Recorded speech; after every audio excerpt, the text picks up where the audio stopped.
sa gross profit variance analysis, tatlo yan, no? Tatlo ang pwedeng maging type ng problem dito. Kung makikita nyo, no, sa pinaward nating handout, meron tayong tatlong problem na isosolve. Yung una, yung tinatawag natin ang pull information. Ibig sabihin, wala tayong problema doon, parang basic formula lang ang gagamitin natin sa gross profit variance analysis. Okay? Pag incomplete data, nandun pa rin tayo sa tinatawag natin na single product lang. Isang product lang pinag-usapan natin. Okay? Sa isang product lang.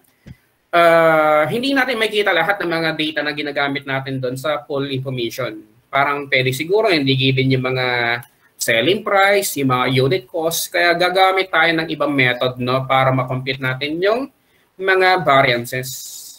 At yung last part ng gross profit analysis, yung multiple products. Okay? Pag may mga multiple products, actually dapat, eto nga, no, kaya ito, bigla ko na naisip ngayon kasi sa standard costing natin dati, hindi ko na isama yung mga mix and yield variance sa materials at sa labor. Sa labor, alam ko applicable din yan.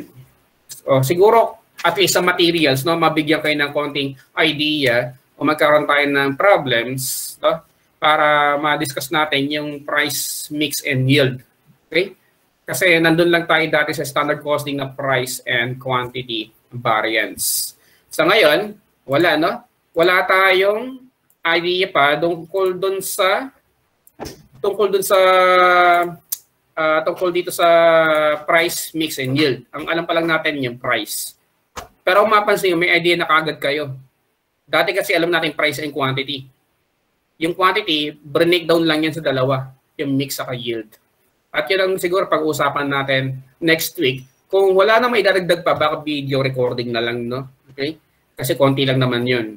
Basta pag-iisipan ko na lang, no, kung ano pang pwede natin isama. Sige, siguro sa financial management na topics, baka pwede pa tayo makapag-isip ng iba pang mga ma-solve na problem, no? Ma-illustrate, madagdag sa discussion natin para mas malawak yung makuha natin sa MAS. Okay? Sige, now ganito, nabigyan ko na kayo ng konting idea sa gross profit variance analysis. Kasi isipin nyo dito, para kang lang mag-complete ng mga material variances, yung direct material variances. Ipapasok pa rin natin dito yung formula natin sa pag-compute ng price and quantity variance. At alam ko naman na ito yung pinakamadaling compute ng mga variances na pagdating sa standard costing, yung material. Di ba? Kasi tatlo yan, material, labor, and factory overhead variances. Ang pinakamasakit talaga sa ulo dito yung factory overhead kasi may mga 2-way, 3-way, saka 4-way pa tayo. Di ba? Kung maalala natin yan, no? Hinati-hati natin yung overall, naging 2-way, naging 3-way, naging 4-way. No? 4-way analysis ang ginawa natin sa factory overhead. Pero dito, isipin nyo na lang, nandun pa rin kayo sa mga formula natin doon sa material variances. Okay? Yung price and quantity. Huwag nyo nang ipasok dito yung dalawang price natin na purchase price variance saka yung usage price variance. Wala na yun. Basta normal na price lang. Okay. Yung difference in prices multiplied by actual quantity. Tapos sa quantity variance naman, yung difference in quantities, tapos multiply lang natin sa standard price. Yun ang kukopy natin formula dito. Kung applicable, ha? At ba't ko sinabi na applicable? Kasi minsan gumagamit nga na tayo ng ibang method. Depende sa style ng problem. Basta idea nyo, nandun pa rin. Okay? Kasi ang trabaho natin dito, kaya di ba alam naman natin sa standard costing and variance analysis, kaya nga tinawag na variance analysis yan, inaalam natin yung breakdown. Ina-analyze natin, sino ba ang responsible para sa variance na yan. Nagsimula ka nun sa total manufacturing cost variance, inalam mo sino-sino yan. O meron tayong material variance, labor variance, overhead variance. Tapos hindi pa tayo kontento. Yung material, breakdown natin sa price and quantity. Yung labor, breakdown natin sa rate variance and time variance. Yung factory overhead, nagkaroon tayo ng controllable volume spending, variable efficiency, at yung spending natin na breakdown pa yan into fixed saka variable spending variance. Di ba? Ganun din dito. Okay? So, basahin ko lang, nasingit ko lang. The gross profit variance analysis is viewed as a modified form of FS analysis. Kaya natin didugtong talaga yan. Kadugtong talaga siya, no? Hindi ko lang muna isinama pa sa discussion ng financial statement analysis nun. Okay? So, a modified version of FS analysis. Itong gross profit, gross profit variance analysis. Ang kailangan nyo lang analyze dito, parang yung idea ulit natin sa manufacturing variances dito, ay, ayan, hanapin nyo lang. Ano ba yung dahilan, no? Kung bakit tayo meron difference between actual gross profit and budgeted gross profit. O kaya, ba't kaya tayo mayroong difference sa gross profit natin ngayong taon saka yung gross profit natin last year? Okay? Yun ang ina-analyze natin dito. Hanapin natin, no? Pwede kasi dahilan yan kasi kung isipin natin, paano ka ba magko-compute? Di ba? Paano mo kino-compute ang gross profit? Okay? Ilagay natin dito. No, bago natin yan yung mga formula na yan. Isipin na lang natin actual na lang sa budgeted. Pero kung sakali, kung hindi given ang actual sa budgeted gross profit, dalawa paglalabanin natin. Yung gross profit for the current year sa gross profit from prior year, no? Okay? 2020 gross profit versus 2021 gross profit. Pwede yan. Pag wala, actual versus budgeted. O, sige na. So, ulitin ko lang. Bale, kunwari, actual versus budgeted tayo. Ito yon. Lalabas na ganito siya muna magsisimula. AGP, ibig sabihin actual gross profit, tapos budgeted gross profit. Okay? Actual gross profit less budgeted gross profit. At meron tayong tinatawag na gross profit variance. Ayan, GP variance. Okay, GPB na lang. Actual gross profit less budgeted gross profit. Ayan ang gross profit or overall gross profit variance. Ngayon, ang tanong natin, no? Ano ang naging dahilan kung bakit meron tayong gross profit variance dyan? Kasi alam naman natin, pag variance, dalawa yan. Pwedeng favorable or unfavorable. Kailan ba natin masasabi ulit na favorable or unfavorable? Depende sa naging epekto sa profit natin. Pag ang variance ay merong favorable effect sa profit natin, favorable variance yun. Pwede siya maging increase in revenue or decrease in cost. Diba? Yun ang favorable. Sa standard costing natin dati, for cost lang naman yun eh. Kaya kapag meron tayong cost savings, favorable. Pag merong incremental cost, unfavorable. Okay? O dito, dahil gross profit yan, dalawa ang magiging involved dyan. Una, revenue. Pangalawa, cost. Di ba? Kasi paano ba tayo nagko-compute ng gross profit? Gross profit equals sales less cost of goods sold. Kaya titingnan natin, ano ang nangyari sa sales, ano ang nangyari sa cost of goods sold. Pag tumaas ang sales, favorable. Pag tumaas ang cost of goods sold, unfavorable. Pag bumaba ang sales, unfavorable. Pag tumaas ang cost of goods sold, unfavorable. Pag bumaba ang cost of goods sold, favorable. Alam na natin yun. Ngayon ang tanong, for example, nagkaroon tayo ng increase in sales. Pag tumaas ang sales natin, ano naman ang dahilan kung ba't tayo nagkaroon ng increase in sales? Dalawa lang yan. Okay? So, balikan natin. Ano yung sinabi natin dito? Bale, etong gross profit variance, i-analyze natin sa dalawa. Okay? May tinatawag tayong price factor. Okay? Ayan na, price factor.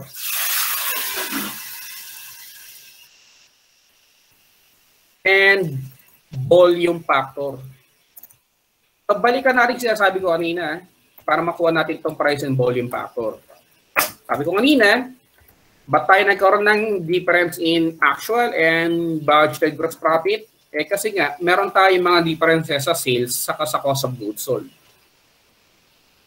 Kung sa sales yan, alam na natin kung kailan nagiging favorable or unfavorable. Pag sa cost of goods sold, alam na rin natin kung kailan siya favorable or unfavorable.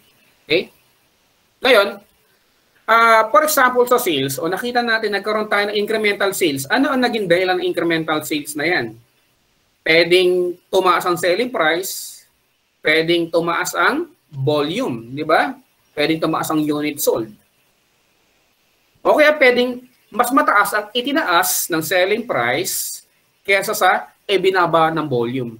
Hindi naman kasi automatic na dalawa kagad na increase yan. Di ba? Parang sa material variance natin dati, kung overall material variance favorable, hindi ka automatic na pwedeng sabihin o magsabi na ang price at yung quantity ay favorable pareho. Kaya natin inaalam, no? Bine-breakdown natin, ina-analyze natin yung total. Bine-breakdown natin. Okay? So, pwedeng magkaroon tayo ng favorable price variance sa sales at pwede tayong magkaroon ng unfavorable quantity variance sa sales din. At yung overall nilang dalawa sa sales ay pwedeng maging favorable or unfavorable depende kung sino ang laman sa price at sa quantity. Okay? So, balik tayo dito. Ano ang price factor sa volume factor? Huwag na tayo lumayo, no? Nandun pa rin naman tayo sa mas sinasabi ko kanina. Ang price factor nating class ay dalawa.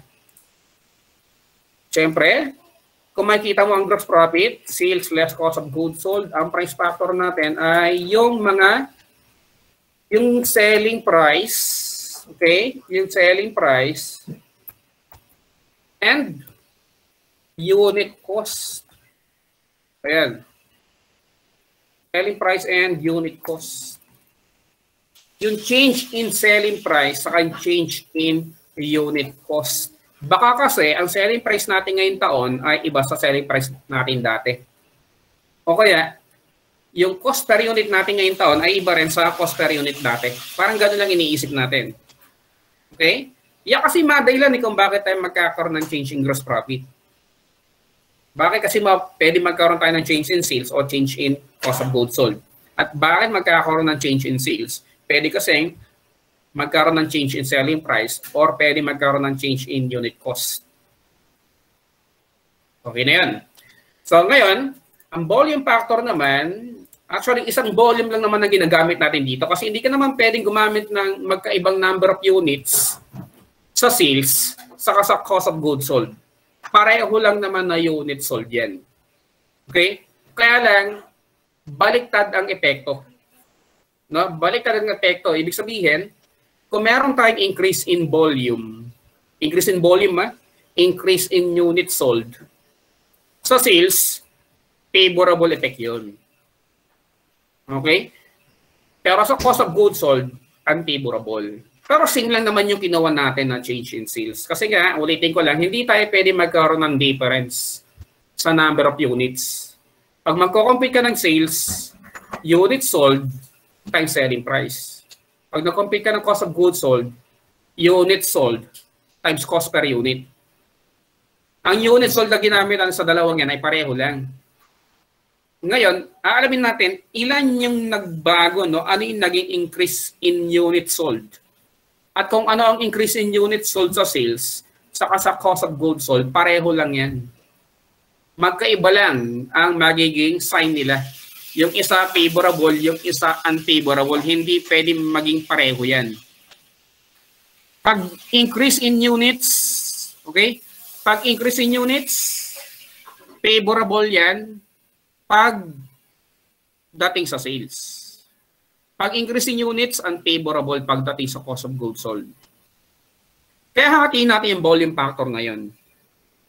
Ang volume factor ay, ito siya. May tinatawag tayong sales volume variance. SBV na lang, sales volume variance. Saka, siyempre, alam na natin, yung sa sales, ito cost naman. Cost volume variance. So, completein natin ng konti. Lagay ko na lang dito sales. Sales volume variance, ito cost volume variance. Ngayon, i-assume natin na kompleto lahat ng information natin, no? Bali ganito mangyari. Ang price factor natin, dahil sa selling price, o kaya dahil sa change in unit cost. Pag sales price factor yan, ibig sabihin, kung ginamit natin ay actual versus budgeted, ang sales price factor ay actual selling price less budgeted selling price. Diba? Parang sa material variance natin nun, meron tayong actual price less standard price. Dito, hindi standard to. Ang standard costing ay ina-apply lang sa manufacturing cost.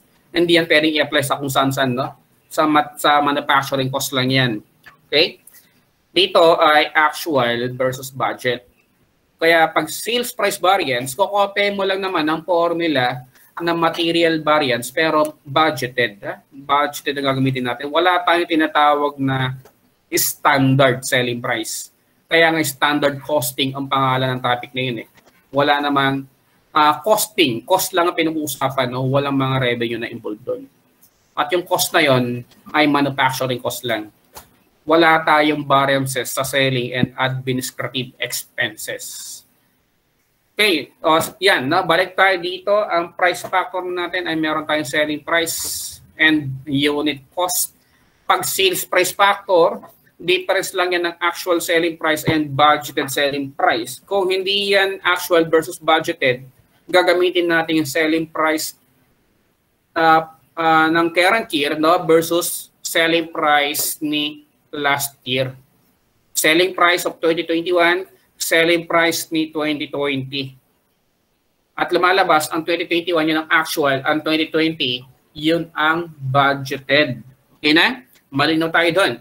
So dito pa lang, alam na kagad natin kung kailan tayo magkakaroon ng favorable or unfavorable difference. No? For example, lagyan natin ang amount dito. Kung meron tayong 10 pesos na actual selling price at yung budgeted selling price natin ay 9 pesos. Diba? O yan, 9 minus 9. Diba meron tayong tinatawag na 1 peso na difference. At ang 1 peso na yan ay pwede na kagad natin lagyan ng sign yan kung favorable or unfavorable na difference. Dahil mas mataas ang actual at selling price na pinag-uusapan natin at selling price ay nakakatulong no, para tumaas ang profit, favorable yan. 1 peso na difference. Okay? Ganyan yan So, ngayon, lalabas na meron tayong 1 peso na difference in selling prices. I-multiply na lang natin yan. Ito, no, yung difference in selling prices, i-multiply natin yan sa actual quantity. Sabi ko nga sa inyo kanina, kinopen na lang natin yung material price variance dito sa selling price.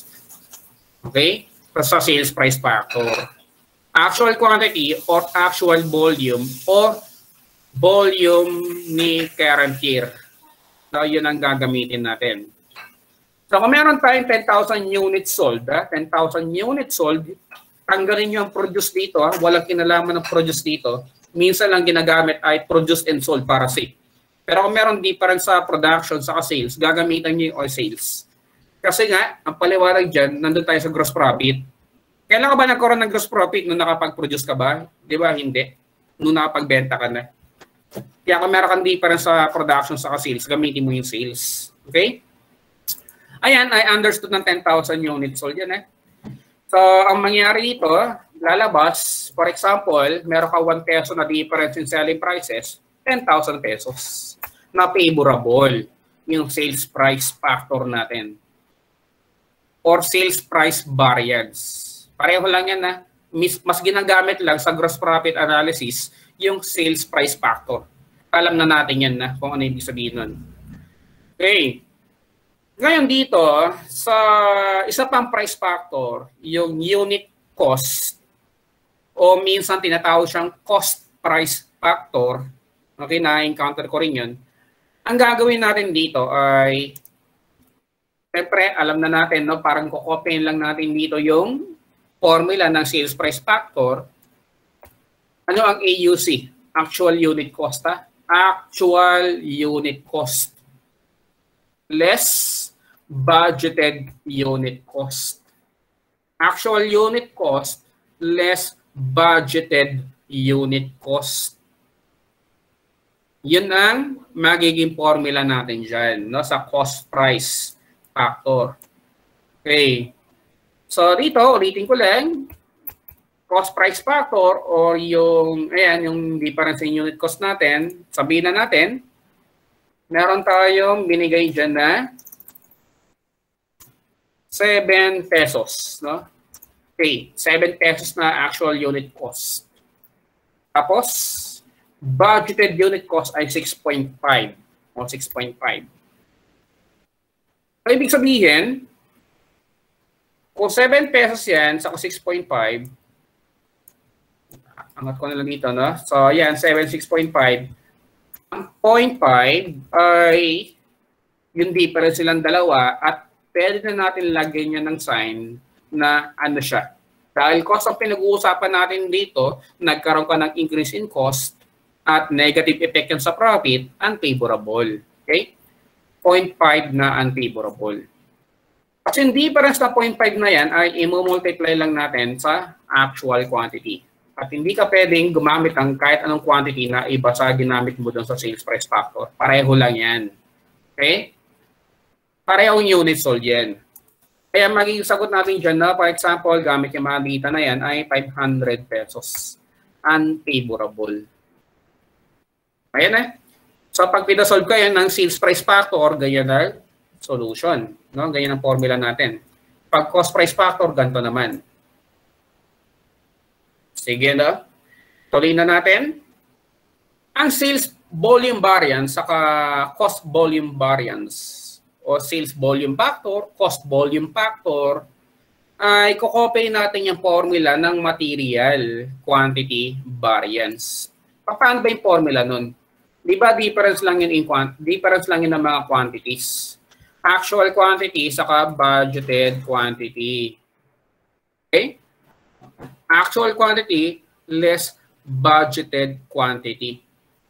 Tapos, kasi di ba sa material, no, meron tayong actual quantity sa standard quantity. At dahil wala nga tayong standard dito, papalitan natin yung standard ng budgeted. Actual quantity less budgeted quantity naman ngayon. Kasi dating standard price ni materials, gagamitin natin ngayon ay budgeted. At dahil sales volume variance yan, budgeted selling price ang gagamitin natin. Okay? Actual quantity, ano ang actual quantity? For example, gamitin natin yung ginamit sa taas na 10,000. Maglagay na lang ulit tayo ng panibago dito. Kunwari, 9,000 units. 10,000 ang actual quantity. Budgeted quantity, 9,000. So, ibig sabihin, meron tayong 1,000 na difference in quantities. At dahil sales volume variance ang pinag-uusapan natin, yung increase in volume ay increase in revenue mismo at yung incremental revenue natin ay magiging incremental profit kaya siya naging favorable. Okay? Sa cost volume variance, ito rin ang gagamitin nyo dyan. No? Hindi kayo pwedeng lumayo. Teka lang, hindi ko pa tatapusin yan na. Diretso muna tayo na para makuha nyo na yung mga quantities na yan. Sa sales volume variance, hindi ka pwedeng gumamit ng kahit anong iba pang quantity dyan. No? Basta yan na yan. 10,000 less 9,000. At 1,000 din yan. Okay?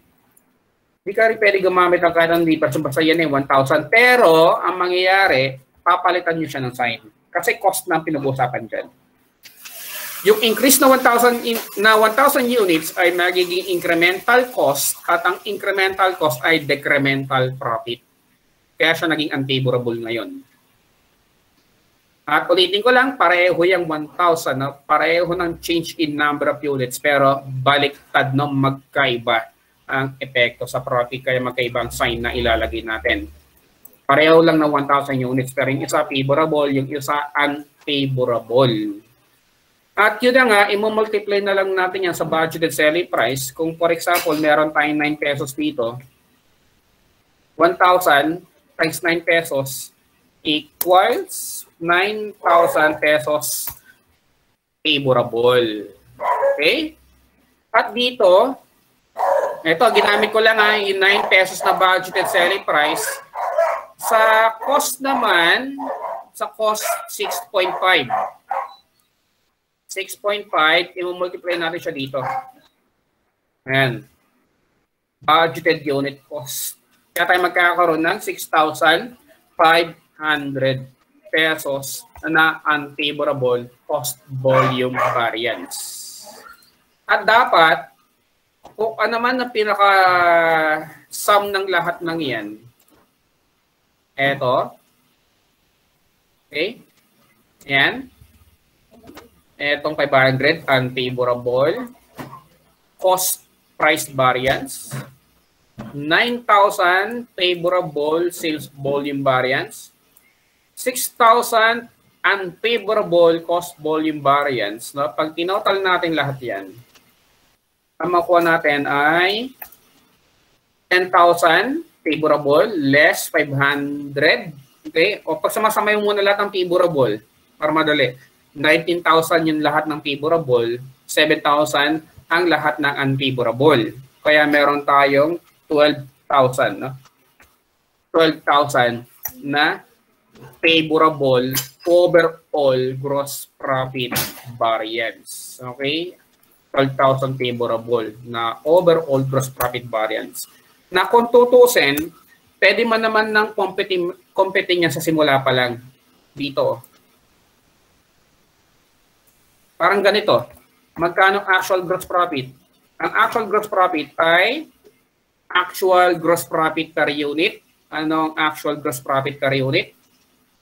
10 pesos na selling price.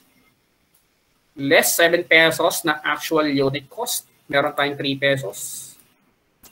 At i-multiply natin ang actual unit sold. Kaya meron 30,000. Tapos yung budgeted gross profit ay ito. Budgeted selling price less budgeted unit cost, 2.5. I-multiply natin sa budgeted number of units, no? Ayan, yung 9,000.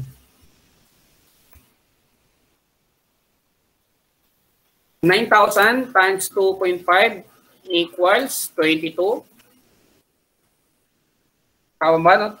30,000 tapos 2.5. Ewan ko lang kung saktong ano, puro invento lang naman ang lagay natin dito. Try na lang natin.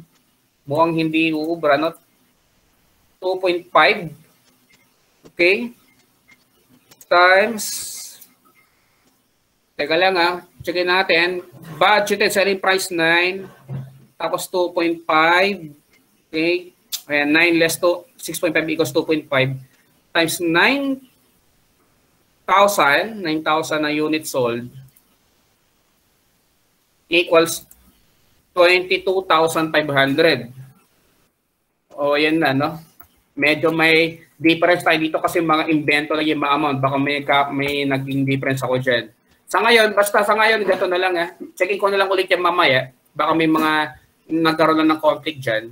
Siguro, baka nakikita nyo na rin, no? Tulungan nyo lang ako dyan. Pero, kung sakali, dapat ang gross profit variance natin na overall ay parehong 12,000 din dyan. Okay? Dapat 12,000 favorable yan. Baka may mga conflict lang ako dyan, no? Hindi naging consistent yung ginawa ko kasi puro invento lang naman yung mga amount na nilagay natin dyan. Okay? Kasi kung checkin natin, ang actual gross profit natin ay tama naman. 10 less 7, 3 pesos times 10,000. Kasi yung budgeted gross profit ay budgeted selling price 9 less 6.5. Okay? Kaya meron tayong 2.5. Tapos, i-multiply natin ng 9,000 units. Kaya siya nagkaroon ng 2.5.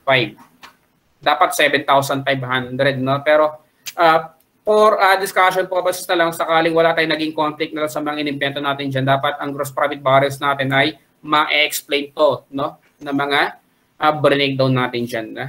Okay? Sige, balikan ko yung mamaya. Tingnan ko na lang kung ano yung naging conflict lang natin dito, no, sa mga inimbento natin. Ngayon, sinasabi natin dito ay makukuha naman natin dito sa illustration natin. Okay? Basta yung pinapaliwanag ko dito, balikan ko lang yung mamaya. Nagkaroon na siguro ng mga inconsistent na mga amount dyan, no? Kaya hindi nagbalance. Okay, for example, ito. I-solve natin kay Marble Company. Number 1, ang requirement ay overall gross profit variance. Overall gross profit variance. Okay. Sa problem ay, yan na naman, no? Nagamit na natin yung term na yan, budgetary, kaya actual versus budget yan. Para sa overall gross profit variance ay AGP less BGP. Actual gross profit less budgeted gross profit equals overall gross profit variance. Okay. Ngayon, magkano ang actual gross profit natin? Wala pa. Ang binigay lang sa atin ay ito. Marble Company prepared the following budgetary information for January of 2021 for its toy gun. Ang budgeted gross profit ay 144,000. Ang actual gross profit ay, sige kung hihimayin natin yan, maglagay tayo dito ng sales, tapos COGS. Sa sales, magkano ang selling price natin per unit? Ang selling price natin in January, actual operations resulted in the production and sale of 13,000 units. Alam na natin yan na 13,000 units. I-multiply na lang natin yan sa 34. Okay, yan na, 13,000. Tapos i-multiply lang natin siya ng 34. Yan na ang actual sales natin. Si COGS naman, 13,000. I-multiply lang natin siya sa eto, gamitin natin to. The cost of goods sold per unit increased by 3 pesos. Ano yung sinasabi na 3 pesos na increase dyan? From budgeted to actual. Okay? So, ang tanong, magkano yung budgeted cost of goods sold per unit? Eto yun. Ang total kasi ay 288,000. Pag dinivide mo siya ng 12,000, kasi nga dahil dito, hindi naman pwede magkaroon ng difference dyan. 288,000 divided by 12,000 equals 24 pesos. 24 pesos, ano ulit ang tawag natin dito? Budgeted unit cost. Kung meron kang 27 pesos, okay, yung 24 pesos na budgeted unit cost and 3 pesos na increase, meron kang 27 pesos na actual. O yan na. O ngayon, pagsamahin ko na lang yan na. Pagsamahin ko na lang, basta naglagay na lang tayo na mga amount dyan para mas madali mamaya pag nag-analyze tayo ng variance. Ang pinaka-actual na gross profit natin ay 13,000 units. Kasi multiply na lang natin siya ng 7 pesos per unit, yung 34 less 27. 91,000. Okay, o yan, 91,000. 91,000 na actual gross profit less 144,000 equals 53,000 unfavorable. Ayan na. Meron tayong 53,000 na unfavorable gross profit variance. Sakto lang na nilagay natin dito. Yan, 53,000. Okay? Ngayon, i-analyze natin yan sa sales price variance or yung sales price factor, sales volume variance, cost price variance, and cost volume variance. So, number 2 na tayo. Paano ngayon ang sales price variance?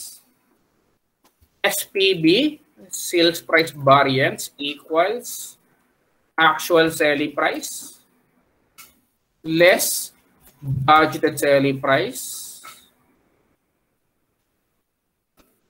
times actual quantity or actual volume. Actual selling price ay magkano actual? 34. Ito na yun.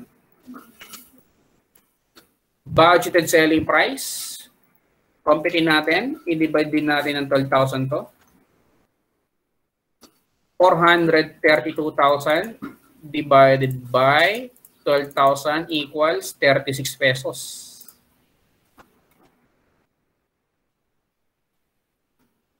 ₱36 yung budgeted selling price pero yung actual 34 lang. Kaya meron na tayong 2 pesos na difference dyan. Yung 2 pesos ay i-multiply natin sa actual units na 13,000, kaya tayo magkakaroon ng 26,000 na unfavorable sales price variance. Okay? Yan ang solution ng 26,000 unfavorable dyan. Okay na, no? So, tuloy na natin. Number 3. SBB. Sales volume variance. Actual quantity less budgeted quantity times budgeted selling price equals actual quantity 13,000 less ano ulit ang budgeted quantity? Etong 12,000. 13,000 less 12,000. Meron tayong 1,000 na difference. Ano yung 1,000 na yan?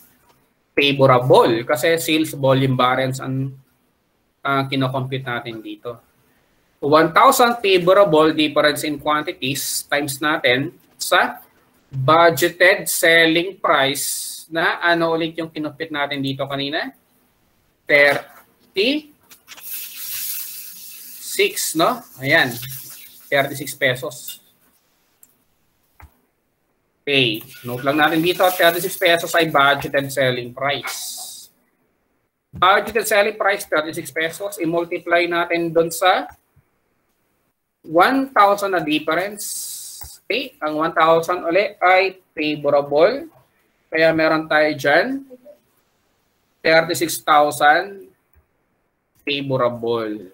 Okay, nagkaroon kasi tayo ng increase in volume at sales ang kinocompute natin dyan, sales volume variance. Kaya siya naging favorable. Alam na natin paliwanag dyan, no? Tuloy-tuloy na lang natin. Number 4, cost volume variance o cost price variance. Cost price variance, number 4. Cost price variance equals actual unit cost less budgeted unit cost times actual quantity.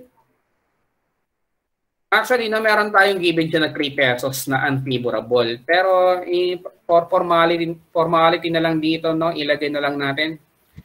Magkano ulit yun? 24 yung budgeted, 27 ang actual. Okay? 27 actual unit cost less 24 budgeted unit cost times actual quantity, 13,000. 3 pesos unfavorable kasi nagkaroon tayo ng increase in cost. 3 pesos per unit times 13,000 equals 39,000. Unfavorable cost price variance. Okay?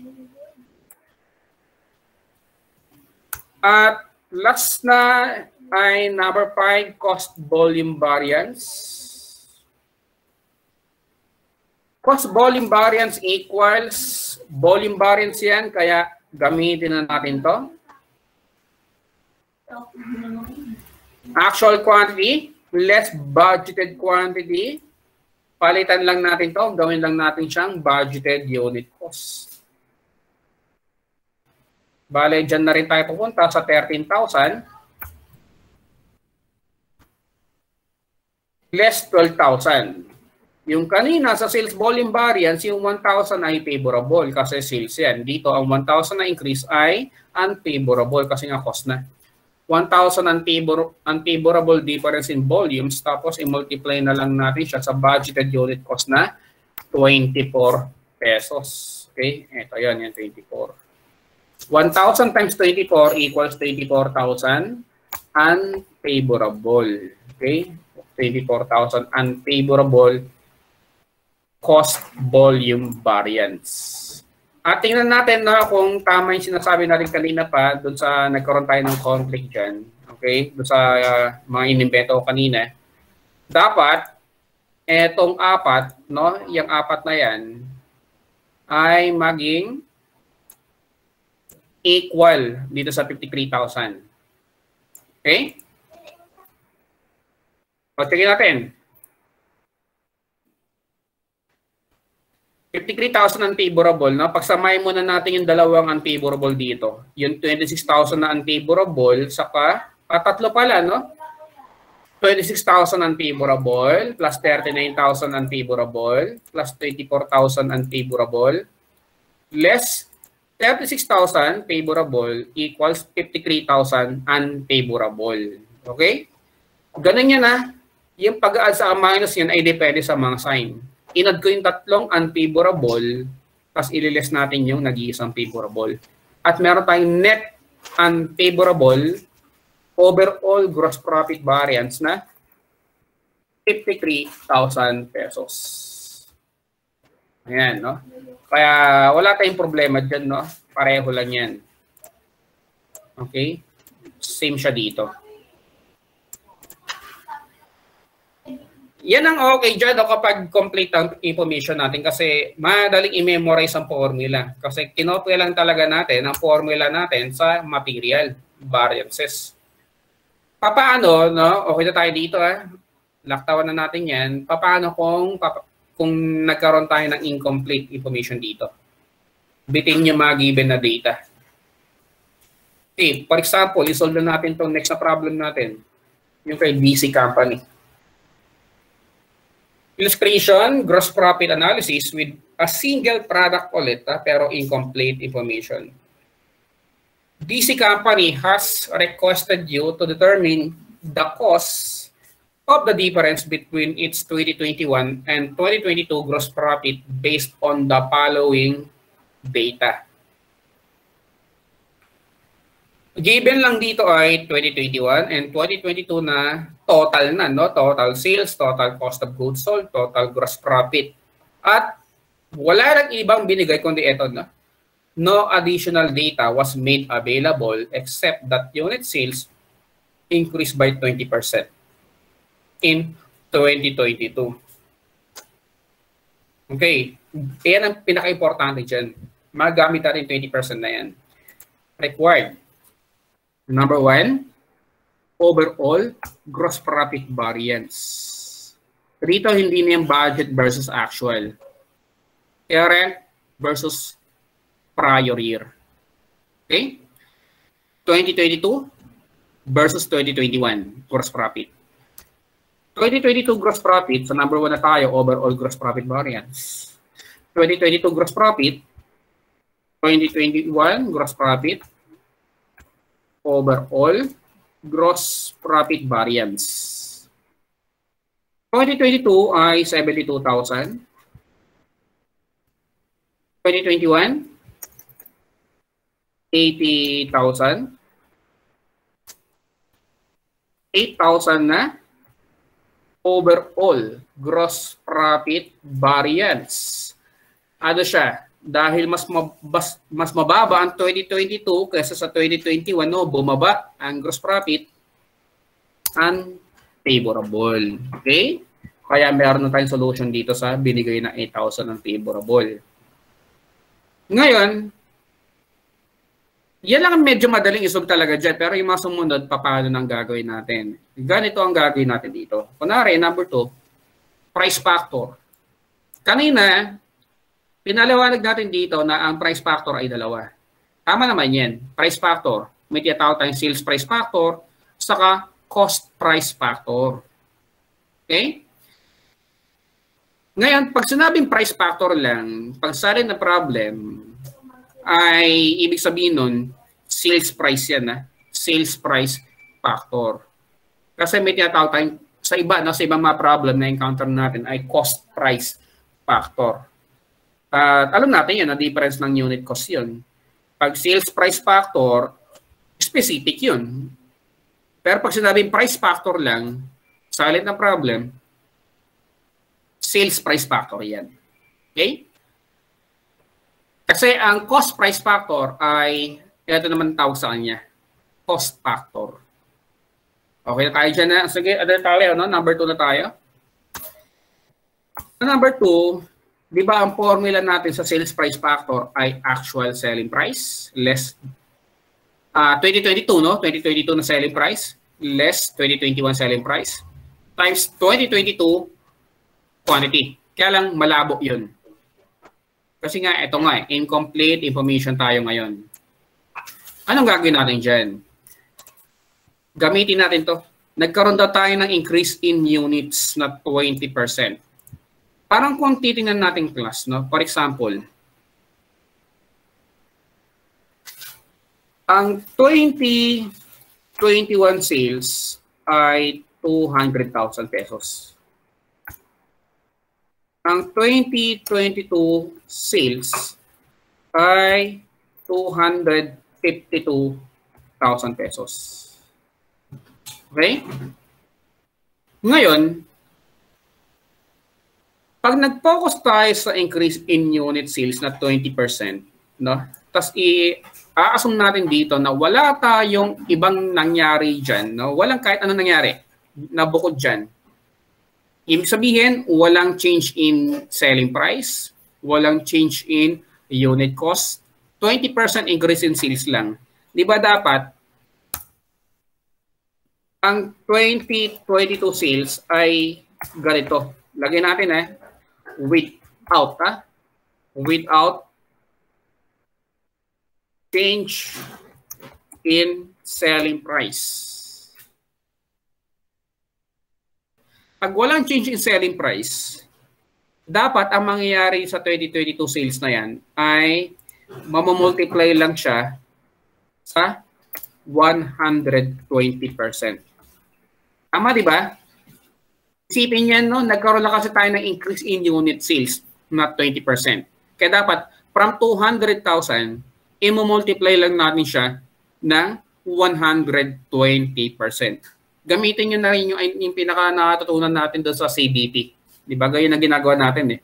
Sa CBP kasi meron tayong isang assumption doon na wala tayong nagiging change, no, in selling price kasama na ng variable cost per unit. So, para dito isipin mo, ganyan. Wala tayong change in selling price. Ang nababago lang yung number of units. Kaya dapat, ang 2022 sales, kung sakali, no, na walang change in selling price, ay 120% of 200,000 or 240,000 pesos. Kaya lang, nakita nyo na ang 2022 sales ay 252. Kaya ibig sabihin, meron tayong change in sales due to change in selling price. At anong ibig sabihin yan? Ito yung tinatawag natin na sales price factor. Dahil nagbago, no? Nagbago ang sales dahil nagbago selling price. Yun ang sales factor. Kaya ang sagot natin dyan ay 12,000 favorable kasi from 240 naging 252 pa siya. Nakadagdag pa siya, no, sa total increase. Okay? Favorable. Favorable sales price factor. Ganyan ang gagawin natin na pag may mga incomplete information. Binigay lang change in units, gamitin natin yun. At alam ko, no, meron na kayong idea para isolve yung mga susunod na problem dyan. Gamit yan. Okay? Kung ganyan ang ginawa natin sa price factor, syempre sundin na lang din natin ang sa cost factor. From 2021 na COGS na 120,000, i-multiply natin siya sa 120% dahil sabay lang din naman yan, di ba? Kung ano yung increase in units ng sales, yun din dapat ang cost. Ito dapat ang 2022 COGS without, no, change in unit cost. 120,000 times 120% equals 144,000. Okay? Dapat dyan ay 144,000 pesos. Kaya lang, dahil nakakita ka sa problem na binigay na 2022 cost of goods sold na ito, 180, ilagay natin siya dito. 180,000 versus na dapat 144 lang kung walang naging change in unit cost. Nagkaroon ka tuloy ng change in cost of goods sold due to change in unit cost. Okay? Due to change in unit cost. Na magkano yan? 36,000. Okay? At dahil tumaas pa rin ang cost of goods sold dito, ito ay unfavorable. Okay? O yan na yun, unfavorable yan. Okay na, kahit na incomplete information tayo, gaya lang gagawin natin. Tapos ang number 4 ay ang volume factor. Ayan, ang volume factor, walang in-specify kung sales volume yan or cost volume. Ibig sabihin, pinagsama yan, pinagsamang dalawang volume. Okay, net yan, net. So, paano yun? Di ba, ang pinaka-formula natin sa volume factor ay actual quantity less budgeted quantity times, dahil volume lang, yung multiply natin sa budgeted gross profit per unit. Pero hindi nga, hindi pwede yun. Kaya ang gagawin na lang natin dito, class, ay pwede natin gawin long method, i-analyze natin. For example, hatiin natin yung volume factor. Kunin natin yung sales volume variance saka cost volume variance. Ang sales volume variance ay ganito.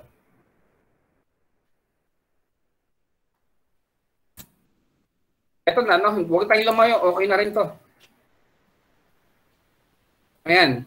Di ba? Kung wala tayong change in selling price, 240,000 ang 2022 sales. Okay?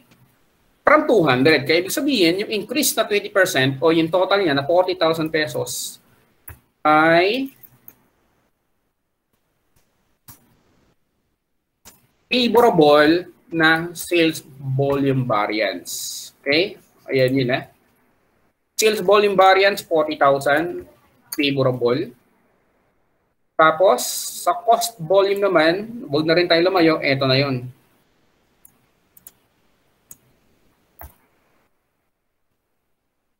From 122, 144,000, 24,000 pesos.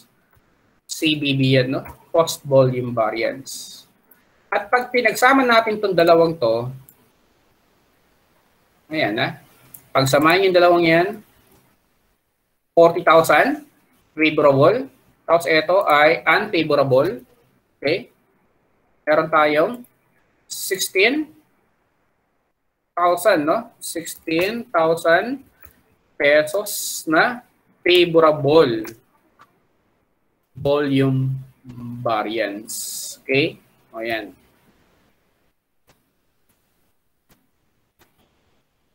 Okay na. Ayan. Okay to, hindi ko na ilalagay yan.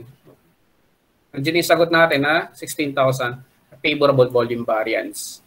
Pero kung tutukusin, meron din shortcut yan. Ang gawin nyo na lang ay kunin to. Yan na yun, di ba? Yung gross profit natin na 80,000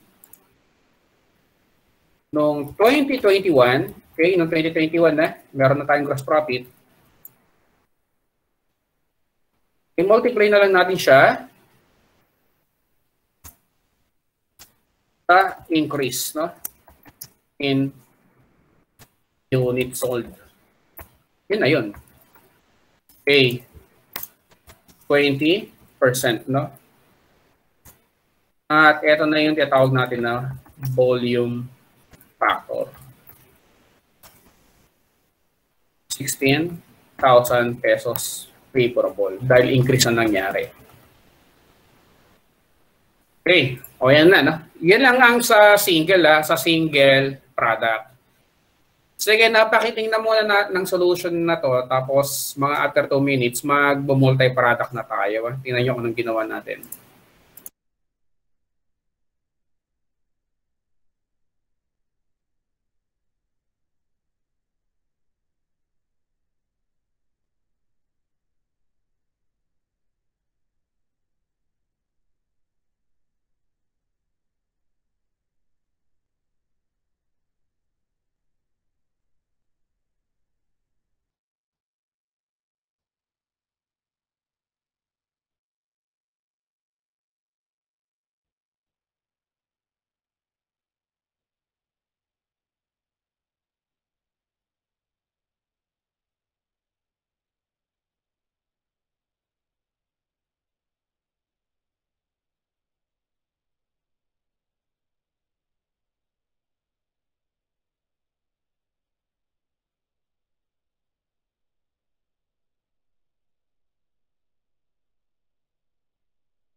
Okay na.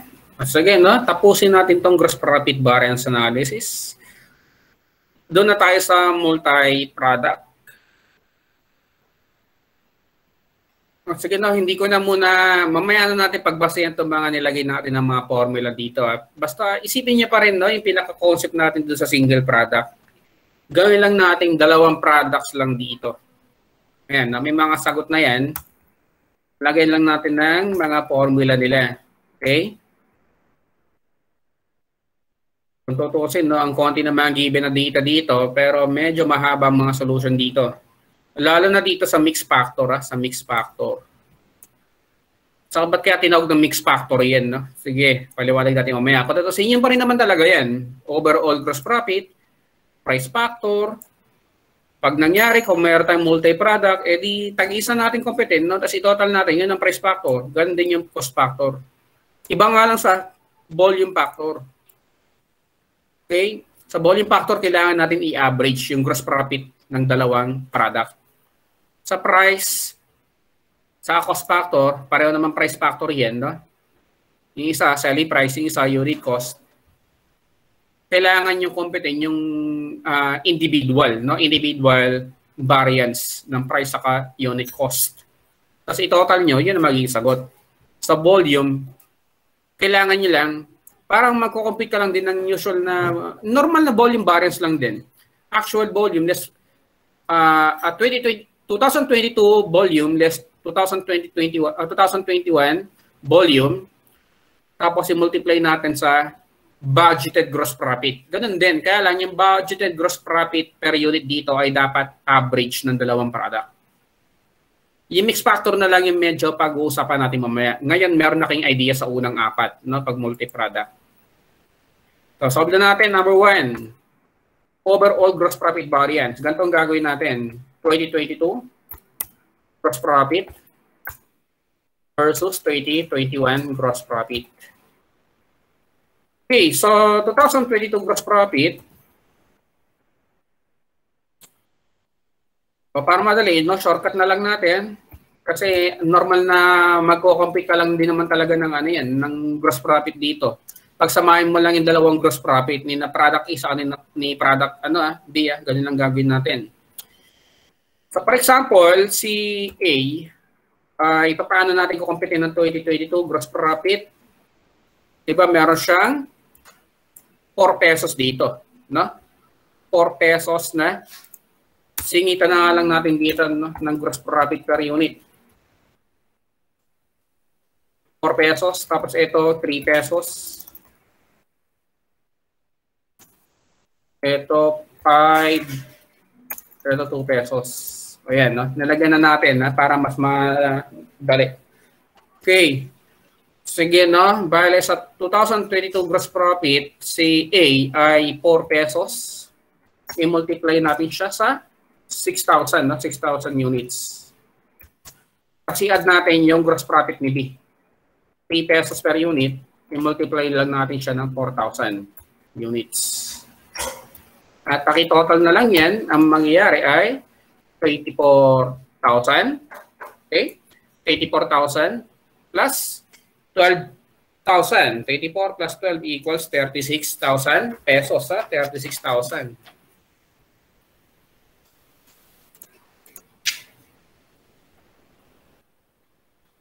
Sa 2021 gross profit naman, ganun din ang gagawin natin. 5 pesos times 3,000 kay A. 5 times 3,000. 2 times 5,000 kay B. 2 times 5,000. Okay, o yan, total natin. 15,000 plus 10,000, 25,000.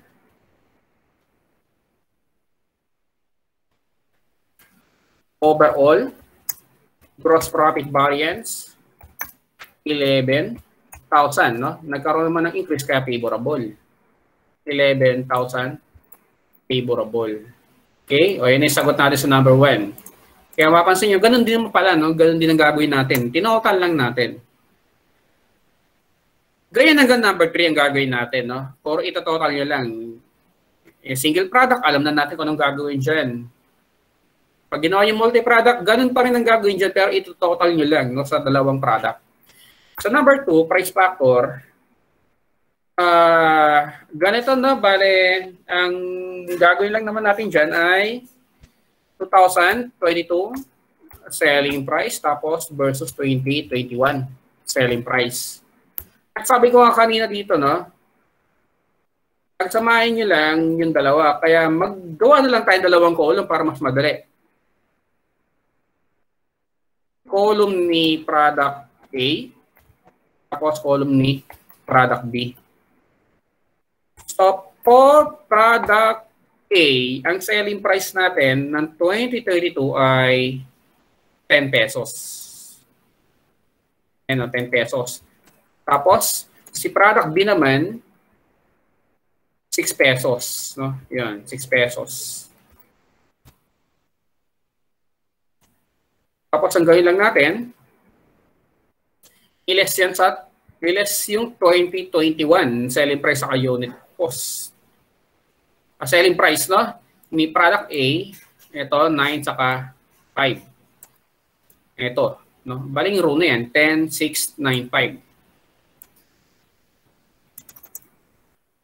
9 and 5. Okay?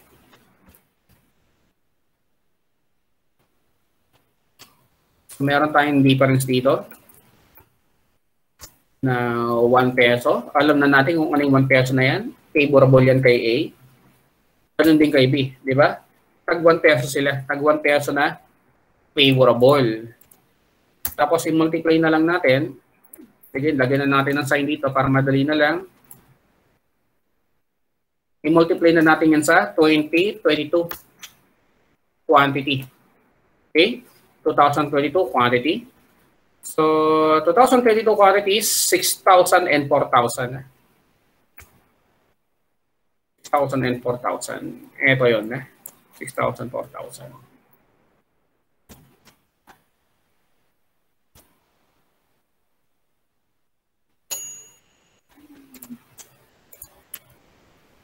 Number 2, price factor, 6,000 pesos, favorable kay A. Tapos, ano pa ba? 4,000, favorable kay B. 6,000 and 4,000. At yun na, no? Ang gawin nyo na lang, i-total na lang yan. Meron tayong total na 10,000. No? 10,000 favorable. Sales price factor. Ganyan lang, no? Ganyan lang gagawin dyan. Kaya okay na yung 10,000 dito. Okay? Total lang, ha? Ganun lang gagawin, ha? Ganun din sa number 3. Palitan na lang natin ito. Gawin natin siya 2022. Unit cost, UC na lang, 2022 unit cost versus 2021 unit cost.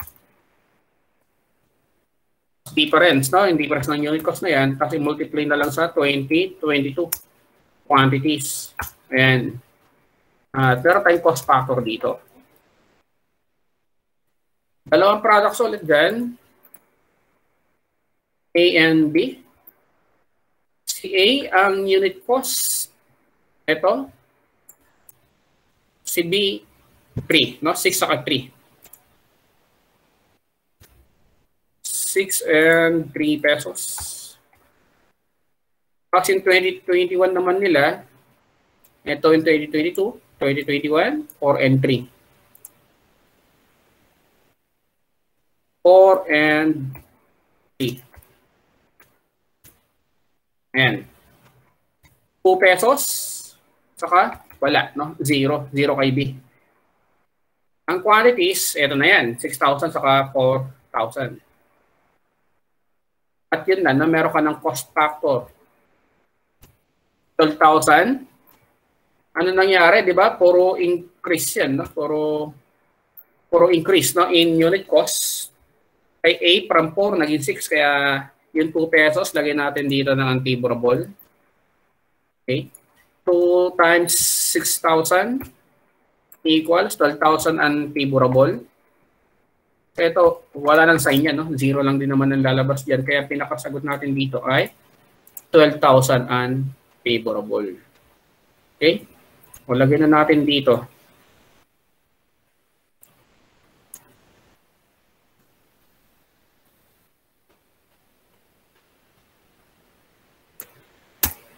Next ay number 4. Number 4 na tayo. Sa number 4, ang tanong dito ay volume factor.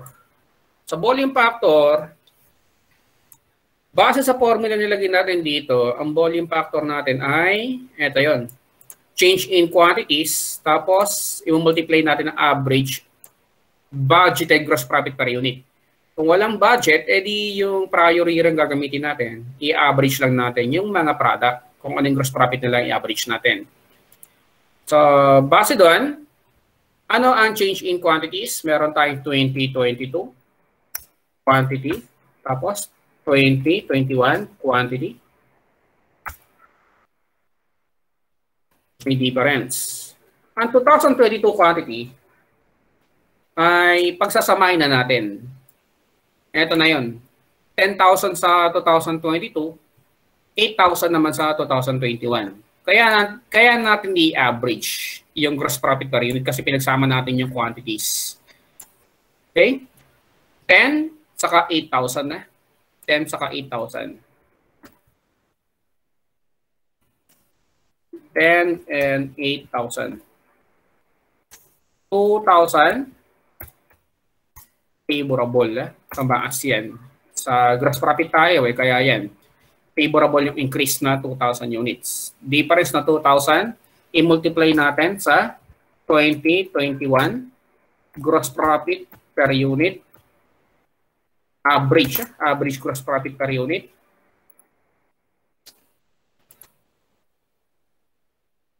Paano computin tong average gross profit per unit? Ang gagawin lang dito ay itong focus natin sa 2021. Ang gawin lang natin dyan ay i-total natin ang 2021, no? 2021 gross profit. Ito yun. Yung 25,000. Okay? Yung 25,000. 25,000 na 2021 gross profit, i-divide lang natin yan sa total number of units na 8,000. Lagyan ko na lang dito, 2021 gross profit. So ito yung 2021 quantity. 25,000 divided by 8,000 equals 3.125. In-average lang natin, in-average. 3.125.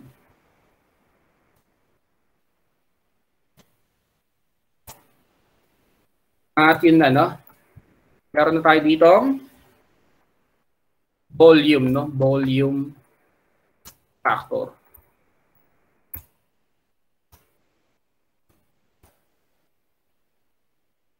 $2,000 times 3.125 equals 6,250. 6,250 favorable. Yan. Yan na, no? Kaya may sagot tayo dito ng 6,250 na favorable. Ganun lang, no? Sa 1 to 4, ayan, nakukuha na natin. Yung 1 to 3, tinawag lang sa number 4, in-average lang natin yung gross profit per unit para i-multiply do sa total change in units. Ngayon, ang mix factor ay ganito ang gagawin natin. Okay. Ngayon, hindi ko man na-ignore yung formula na sinabi dito. Ayan, kunwari yan. Kukopin ko yung formula para paliwanag natin ano sinabi ng formula na yan. Tapos mag-suggest tayo kung ano yung pwedeng gawin, no? O kaya kung alam man yung pwede pang magamit na ibang formula, bukod dyan. Okay. For example, ano ibig sabihin dyan ng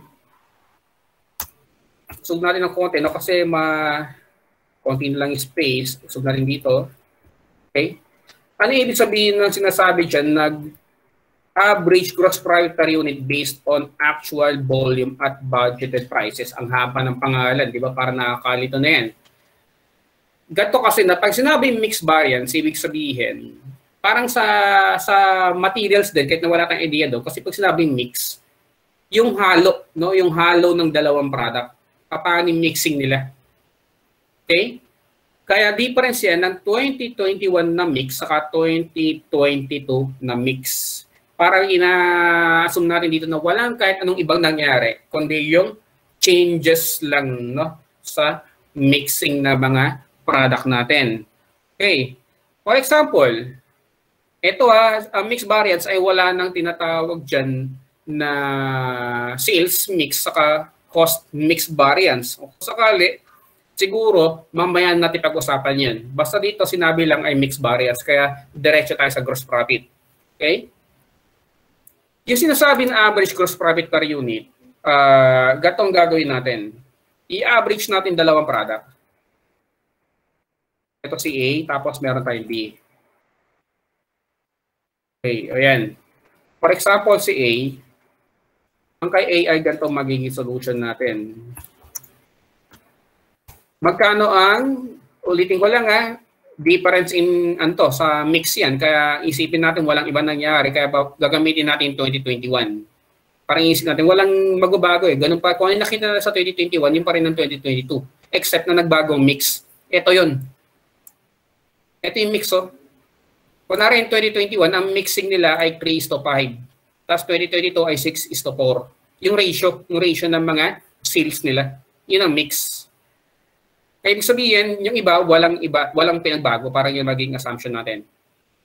For example, doon pa rin tayo, gagamitin natin yung 5 and 2. No? Ito, yung 5 pesos na gross profit per unit ng 2021. So, dalawang product, 5 and 2 pesos. Okay? 5. Tapos,